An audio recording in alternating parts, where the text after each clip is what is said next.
Avant 2005, la gestion des terres était monopolisée uniquement par l'administration foncière de l'État.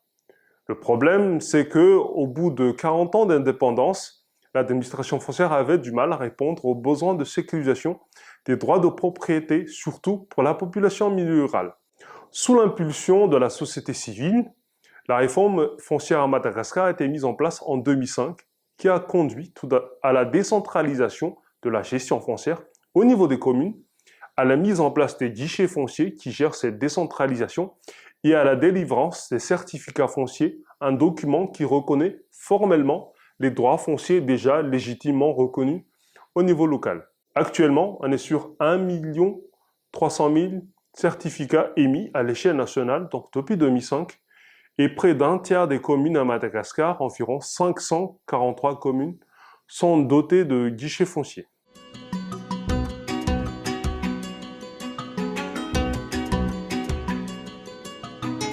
Donc la première contrainte pour les guichets fonciers, c'est tout d'abord d'ordre financier. C'est la majorité des bailleurs de fonds et des projets qui ont financé la mise en place des guichets fonciers.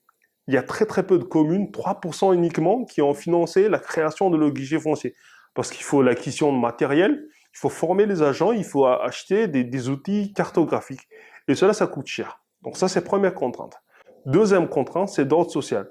La certification foncière, c'est à la demande. C'est à la demande.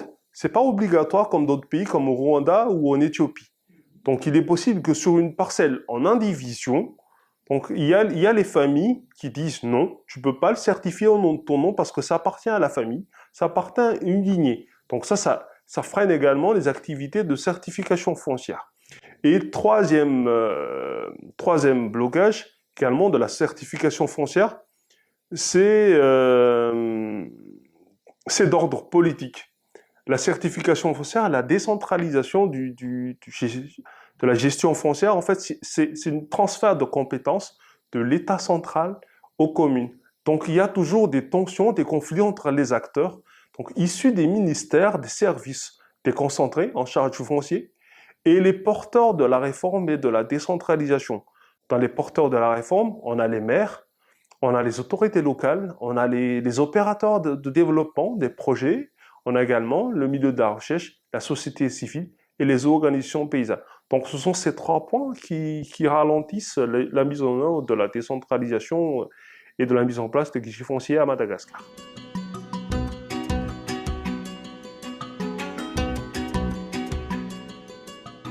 Tout d'abord, à l'échelle nationale, il faut que les acteurs du foncier se mettent d'accord sur ce processus de décentralisation.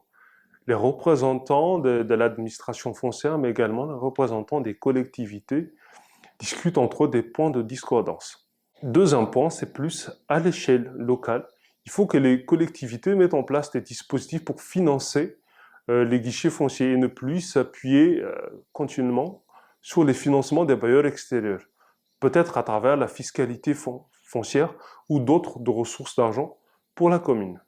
Enfin, à l'échelle plus de la famille, il faut sensibiliser les gens sur leurs droits certifiés, sur le droit certifié au nom d'un collectif de propriétaires et que, au sein de la famille, ils se mettent d'accord sur quel type de parcelle on peut certifier, quel type de parcelle il ne faut pas certifier.